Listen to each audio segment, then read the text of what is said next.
With that, I'm going to introduce Dorian Janney, who is here to talk about trees and the tree stories. And I have gotten so many emails asking um, who did this at the annual meeting, or who talked about this, or where have I seen this before? So I am happy to present Dorian Janney, who's going to tell us about it, and then we'll be able to put this on the Watercooler website and people will be able to view it anytime they want. I have been sending the link to the story map out a lot.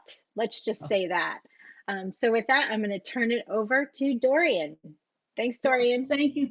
Thank you so much. And thanks. You know, I really think that something like this is just evidence of this creativity and the rich collaboration that we have access to through our work with the Globe program. And so I happen to work at Goddard Space Flight Center like Kristen does.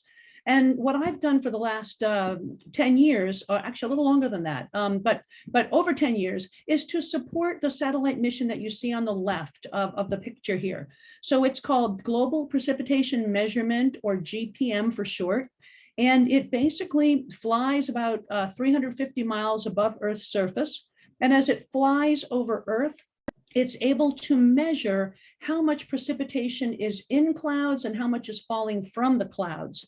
And through miracles of modern science, and you'll see some satellites that are behind that satellite, it uses this international constellation. There's some other satellites, many of which are from other countries, that are collecting data, not precipitation data, but they set their microwave frequency to the channels that we need. And so we pull that data in. And what it enables us to do is to get pretty much everywhere on Earth, with the exception of the far North Pole and Antarctica, every 30 minutes, we get an updated measurement of how much precipitation is falling from Earth. So it's really, really very cool. And another neat thing about this data is using Giovanni. You can access the data on My NASA Data. You can access it in many different ways, but one of the ways that is the easiest is to simply, it takes 5 clicks, is to use a program called Giovanni, or a platform, not a program, called Giovanni. And what that then does for you is you're able to see the past 21 years of precipitation data for pretty much any location, given the latitude and longitude. You just plug that in there for any area. So I've been working with Brian for years and years, and just loving working with the Trees Around the Globe campaign. And it hit me as we were kind of interacting that, you know, trees need water. So it would be a really neat thing to come up with a way to pull together this fact that with Globe, lots of people have rain gauges, so you're measuring precipitation. It would be kind of cool to compare and contrast that with the GPM data. And then trees need water. So I started thinking about what could I do that's not an entire campaign. It doesn't appear and then disappear, but something that's ongoing and really takes advantage of the fact that we have people all over the globe, and allows us to take a look at the trees, take a look at this NASA data that's so easily accessible, and kind of integrate those two things in looking at a real world question. So I also wanted something that you could, that would be available for citizen scientists. So you wouldn't have to be a part of the formal Globe program. You wouldn't have to have a rain gauge. You could use the tools on the Globe Observer app.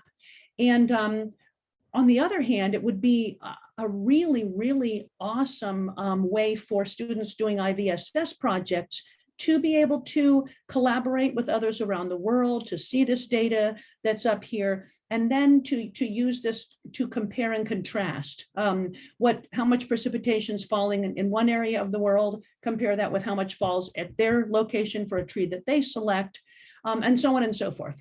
So here in this picture, you see my little granddaughter, who just started kindergarten this year, standing by a tree in her front yard. So I wanted to start this off by giving you a lens through which I'm giving this presentation today, kind of an ask. I'm going to be asking you to provide me with some praise and some polish. So praise simply, what do you hear about this as I present it to you that you think sounds kind of cool, that we also might be able to expand to other tools that we have on the Globe Observer app. And you will see as I get into this more, we pulled together land cover and tree. So that's the ask for being a part of this program. But I'm sure we could also do something with clouds. There's definitely that precipitation clouds connection. Funny how that works. Haven't quite found something though that works to be quite as well as thinking about trees and thinking about the kind of trees that grow in an area, and then even pulling in climate change and wondering about how will anticipated climate change impact the kinds of trees that can grow in certain areas. So praise, I have 8 entries from around the world so far. I'll show you what that looks like. I've heard from different audiences, lifelong learners, meaning people like myself who are 55 and older, Girl Scouts, a variety of different ways in which this project might be useful in their different settings. It incorporates both the trees and the land cover tool, and it uses GPM's seasonal, what we call iMerge data. So it's not just the data from the satellite, but they've also pulled in some ground-based data as well. And it allows people to see and interact with this authentic data and then kind of learn how to unravel, better understand what this data is telling us. So I thought that would be kind of cool. I'm also looking for polish. So some of the things that I've learned just in the year that I've had this program going is I started off asking people to make a Giovanni account, so that platform that's free to go and get their data from. Well, I found out in working with some of my lifelong learners, we were actually meeting in person finally, and they were looking at Giovanni to make an account with, because you need a free account to get as much information as I want people to get.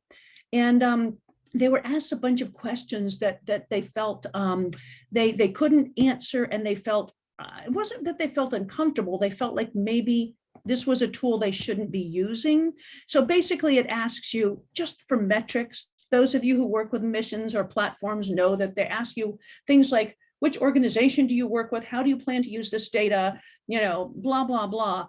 And it's not that they're asking that to restrict who gets on and uses the data. They're just trying to collect metrics.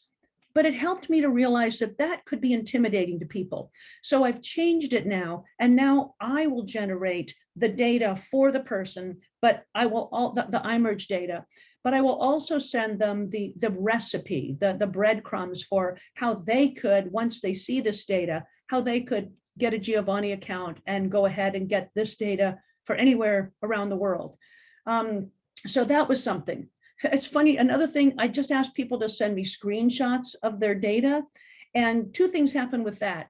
One is during the time that I started this project, the website has been revamped, and now we see this Globe Observer data a little differently since the updating of the website than we used to, which is fine. But I also just thought, well, Snapchats, most people, snap screenshots, most people know how to do that, but not everyone does know how to do it. So it just is one of those things that I don't know if there's an easier way. When you folks take a look at these projects, if you think of an easier way, let me know. Until then, I've also, I can go on to the Globe website, do a little data mining. I can find the observation, and I can gather the data that I need, which is basically latitude and longitude, and then that land cover data for the tree, and then the tree height measurement. I've had a lot of people interested. I haven't had as much follow through as I'd like. And that's where I'm wondering if maybe these directions are a little too cumbersome. I have a tendency, I love to learn and I love to research. I have a tendency to put way too much information into my things. So as you look at this, I would really like your honest opinion of things I could leave out and maybe make it feel more accessible. Or maybe I need to have a 1-pager that's separate from the story map. So again, they don't have to mine so deep into this to know what to do. So any ideas are very helpful. So my ask of you, and we'll do a little bit of this today, is we're going to look at these 3 components that I've developed for this project. See if I should make it easier, streamline some things. If you have ideas for how we could share this with different audiences, maybe come up with a shareable, maybe a short video. We have had no rain or not very much rain for at least a month around here where I live. So I was walking around the other day doing tree height measurements, and I saw some of my trees have actually started to have their leaves turn brown. So I thought, well, this would be a really interesting way to do that connection. And I thought about making a video, and then I got busy and didn't make it. And just the other day, we got 5 inches of rain, my rain gauge. I had to empty it and fill it and empty it and fill it and empty and fill it 5 times. We had 5 inches of rain where I live. So the good news is my trees are looking much happier. But it won't be quite the video that I was thinking it would be, showing those leaves turning brown. So anyway, that might be something, the 1-pager, and I made a Google form to ask you for a little bit of help. So there's 3 components. The first one is the actual what this product ends up looking like. Telling our tree stories. So I'll give this a second to open here. With this, I'm using this product called Story Maps. With Story Maps, they have a couple of different options. One of those is that you can get a map interface. So that's really cool. And I think for Globe, at this project, that's really neat to be able to show these inputs that people have been sending me from all over the world.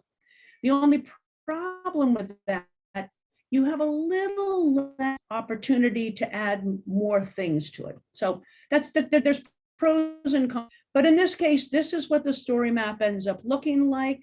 I will give you an example of what the data that I'm asking people for looks like and what I end up doing with kind of the product.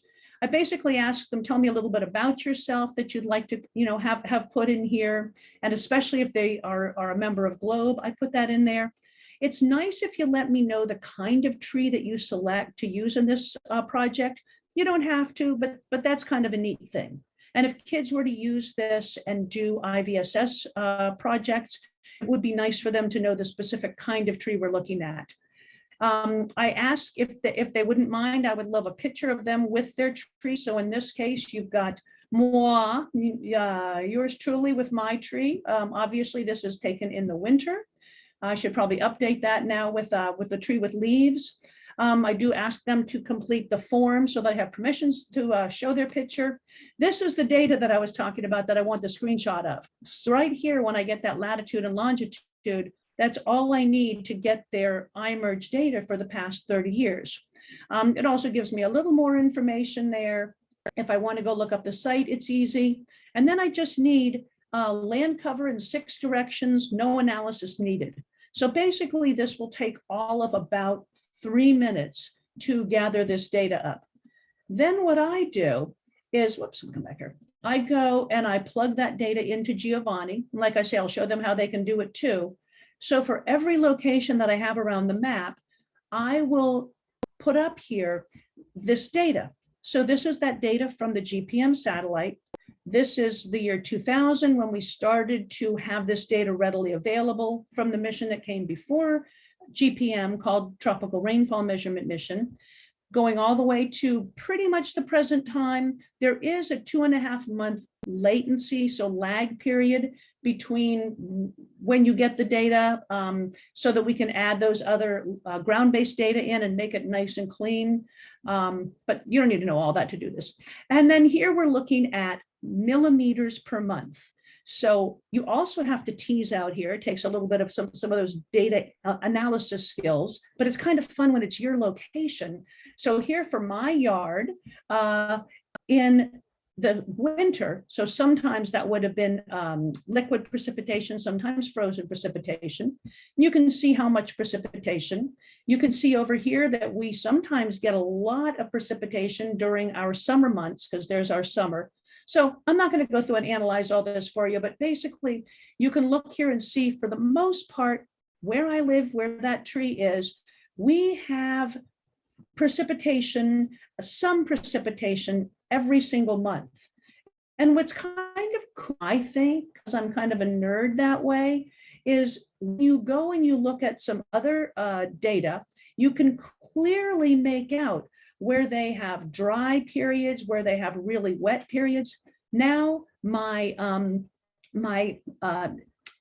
limits over here are going to be changing, because over here in this certain area in Madagascar, where I looked at this tree, sometimes they have no precipitation, and sometimes they'll get up to 450 millimeters per month. So, you know, just kind of neat to get a feel for the variation in kinds of precipitation. So that is what this, what the project ends up looking like. But that's the overall project. To get to that, you need to have some directions. And so here, the directions part, because I work for GPM and I want people to know a little bit about GPM, I've added into this resource package a little bit of information about the mission. Now, this one is a different kind of story map. So for this one now, it's easier because it's easier to me for telling the story and giving directions, because people can jump between these different headings. So for this, I start off with an overview, tell about the mission, talk about what is remote sensing, how and why does NASA do remote sensing to gather data, and how do we then get that data? So that they know a little bit about NASA and these Earth observations that we take. Then I introduce them to Globe Observer. Here they go, and they'll find out, and it's true for the other one as well, a little bit of information about how does, why are we concerned about measuring tree height? Then it has those wonderful videos that we know so well, letting people know how to collect this data.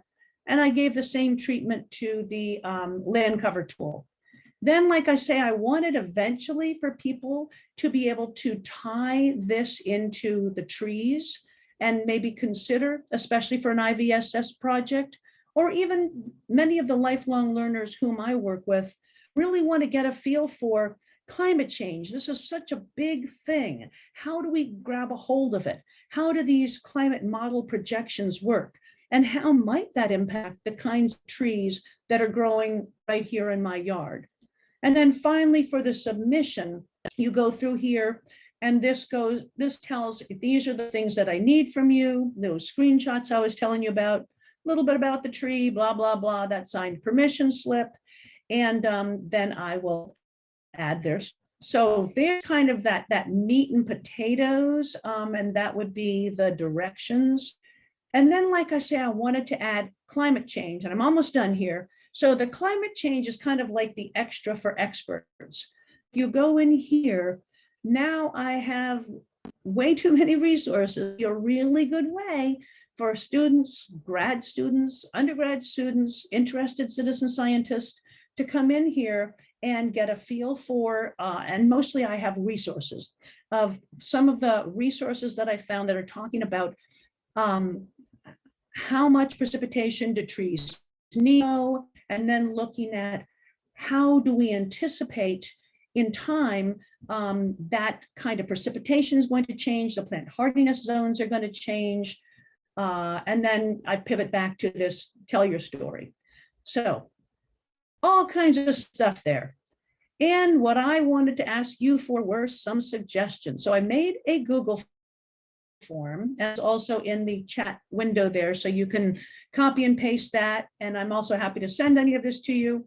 The Google form's super easy. It's just your email, so I could, write to you and ask you questions if there's things that you wrote on here. I'd like to know, what are some things you think are working with this project, look kind of cool? What's some polish? What are some things that I should think about modifying to make it more accessible, to have people use it? if you have any specific ideas for modifying it, throw these ideas out there. Maybe you might look at this and say, dude, this is kind of cool. I'd love to see this GPM data being used with mosquito habitat mapper or with land cover in a different way, or, whatever you can think of.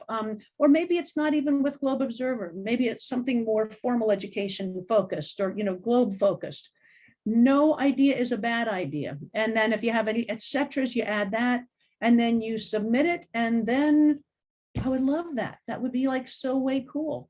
So with that, I'm going to stop the share and I'm going to come back and be here. And it is 4:42, so we won't, we won't try to answer everything. I don't want you to necessarily give me the praise and polish here and now. It would be so helpful if you put it in that Google form so I have it written and I can really look at it more easily than trying to scribble it all down. But if you have questions about this or things that I might show you while we're kind of hanging out, anything like that, I'm here.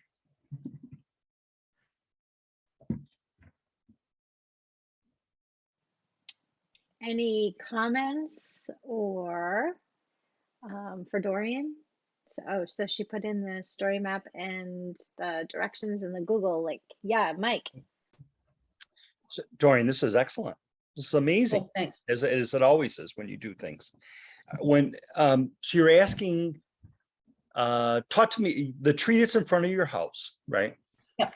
Are you asking, does it work best for you if you're asking people to find a tree that is special to them, right? Yep. Or I'm trying to think of the way we're doing a lot with the Kristen's on here. We're trying to figure out how to use a geo-fenced area on our campus for for students collecting data. So my question was, would it could it also be a possibility that you pick a tree that is kind of the common tree in that area you're looking at? Because I think connecting this to iMerge is a brilliant idea. Kind of fun. Mike, that's such a good question.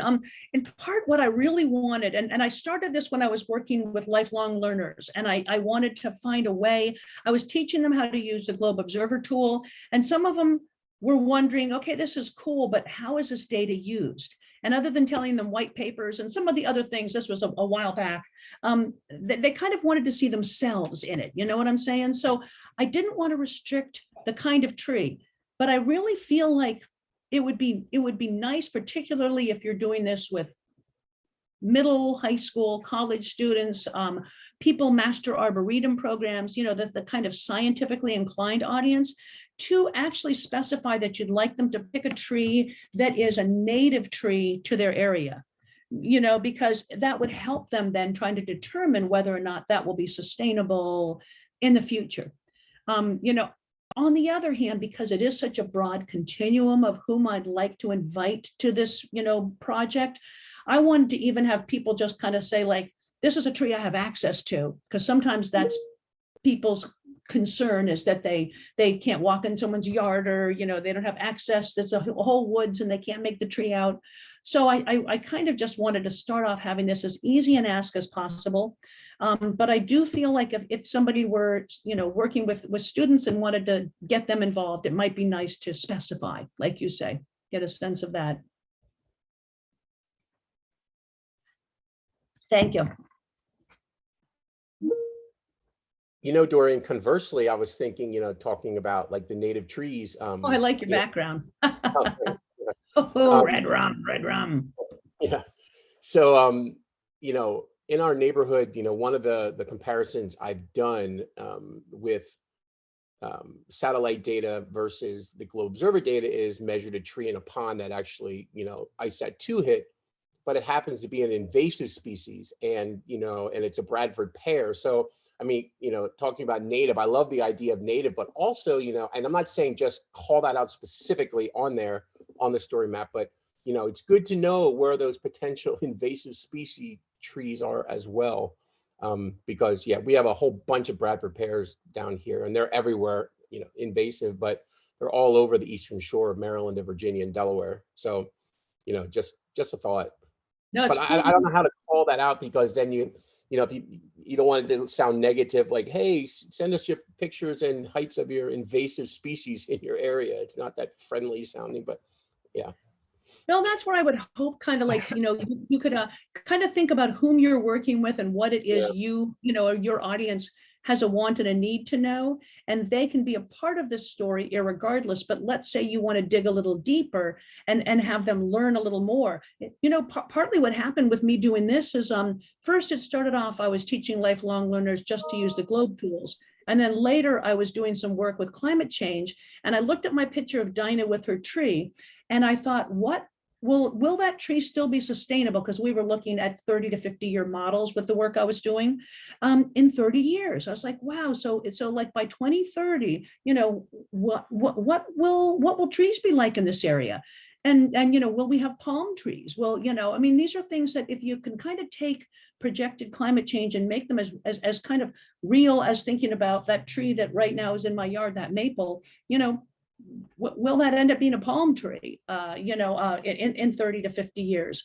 And not that that's all negative, just kind of trying to, depends on how you feel like palm trees or not, just kind of getting a feel for the data, and also having people get in there and play with the data. Data can be so scary, and especially when you have all those lines and all those numbers and you're kind of looking at it.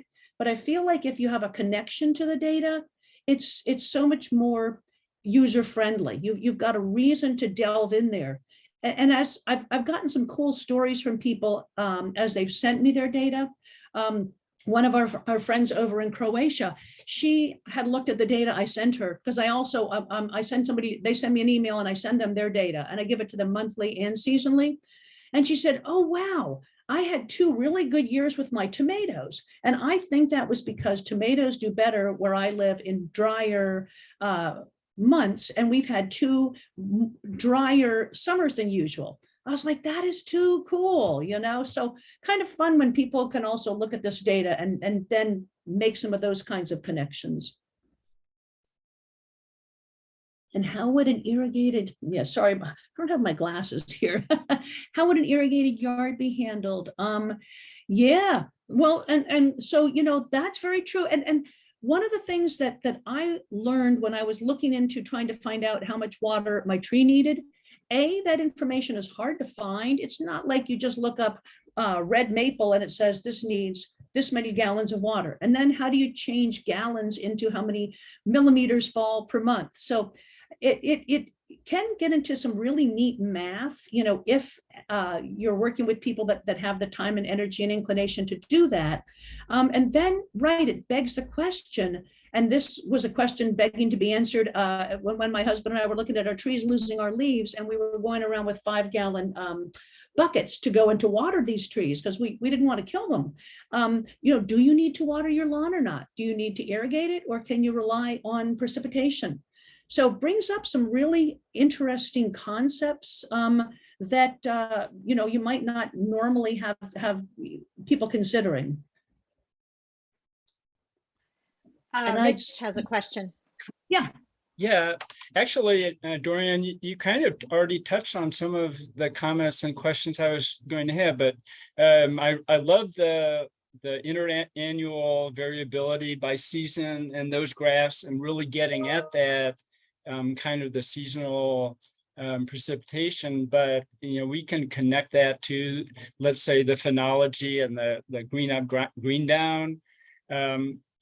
The work I'm doing in terms of climate change and climate change action, one of the, connecting to urban heat island is one of the solutions for urban heat island and climate change in general is increasing the tree canopy. But and one of the things we see is the low income neighborhoods don't have the tree canopy, and that goes back to redlining and all kinds of resource issues. But there's a lot of push to, we're going to plant trees, but we need to know how much to water them and who's going to water those, or you're wasting your time. And so this kind of, things to, like you were talking about in terms of kind of determining what the amount of water is, learning those things. And then it's like, oh, this is important because now I'm doing my I'm doing this action and this is going to be sustainable. Yeah, no, you know, totally right. And that's neat you bring that up. Thank you. Brian and I have a meeting next week with Brenda. I cannot remember or pronounce her last name, but not that it matters, but she is in charge of this really cool project in Pennsylvania. It's like 1 million trees or something. And it's basically some different organizations have been given or can apply for, and they get these trees and they plant them. And we've been doing a lot of work with them and the Trees Around the Globe campaign. And they're also very interested in taking this, telling your tree stories idea and using that as another way to involve and engage, and then spotlight and share the story of some of these people that are getting the trees and planting them in their yard. So lots of cool ways, that you can take this. And with Story Map, I can add as many points as I get. And it hasn't been a huge ask yet. It's nothing unreasonable. The data I'm able to get in less than 5 minutes. And kind of a cool thing, I was asked by some people in Croatia the other day who are with the GLOBE program. They're doing research on urban heat islands and also forest fires. And they thought they could use the iMerge data. So I showed them how to get it and sent them their iMerge data for this kind of general area that's along the coast, so that they can add that into the data that they have. So facilitating people accessing NASA data is a huge part of what the work that people like Brian and I do with the missions that we work with. So it's kind of fun to have this twofer in tying that into GLOBE. Dorian, I have a question. Sure. So if I were a teacher, the story map is awesome. I think if I'm a teacher and trying to decide like if I was going to do it or what the submission is last. And so I'm just thinking, like, I wonder if there's a way to incorporate something in there in the beginning for teachers to know exactly what they're getting into, right? Because otherwise, I mean, I know that there's links across the top. My inclination was go to submission first because I need to know how I should plan integration of this and how much to do, because you have really awesome links on the side. But again, that's one of the pieces that I would want to know as a teacher is what am I getting into and what's like the big ask, and then what am I getting out of it? Because I can see some of that in the first website, and your presentation always goes over that. Right. But if we're sending this out, it just might be something that would be helpful. Hugely helpful. And I really like to, as I think about it, making a one pager, i.e. just, really just a one page that would be if you're doing, if you're a formal educator, if you're a lifelong learner, if you're a master arboretist, here kind of like the breadcrumbs, and then, learn more here, so that way, and with that, it would be much easier to have a shareable. I would just need somewhere, and I guess it could be the GLOBE program, to host it so that there was a site that they could go to get to it. So good, that these are very helpful. And that's what I was thinking. It's a lot of information. And when you're so busy anyway, you kind of want to know, okay, cut the quick of it. And basically all you do is, you just stand outside the tree. It's got to be at least 3 feet tall. You stand at least 15 steps away from it. Do your, down and dirty tree height measurement. I keep looking over there because I'm looking at my tree. And then you just stand at the tree, do your land cover in all 4 directions and up and down. You can get your shoes, get the leaves there, and then send it to me, and you're pretty much done. So I feel like if people can get a feel for, it's actually pretty quick. And that's where I was thinking maybe just a short video, that's kind of just nice and snappy. That might be a help, instead of it looking like, oh dear, goodness, I'm going to need 15 hours for this. So cool. And I see we're about at time, and I want to be respectful. So you decide, but please use those, use that Google Doc, my dear friends, and give me. Doesn't have to be extensive feedback. And if you know anyone also who might be willing to give me feedback and give me some specific ideas like you just did, I would love that. That would just be a huge help. So there's a good discussion about globegramma in there. Um, Love it. I think there's some good things. I mean, studying the tree, this is a great resource. Last week we had talked about, I had talked about that we were putting together a green down kind of resource list, compiling a whole bunch of different resources. That went out today to the blog, and we're getting that out through a newsletter later. I think that there's some good connections here, Dorian, to your project as well. So we can definitely add that in to this. We're hoping this is kind of a living document that people can add more things to. So, you know, we want to make sure they're like centers on Globe, because there's tons of resources out there, but we're trying to also get it centered on Globe. So Christy, your hand is up.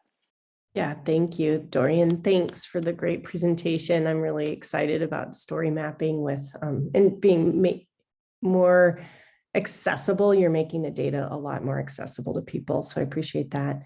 And speaking of accessibility in this green down tool, Jen, that you just added, where are we at with being able to bundle tree height with Globe Observer to green up and green down, since they're all focused on trees? Well, not all, but there can be shrub and grass as well, but that'd be a really neat hook.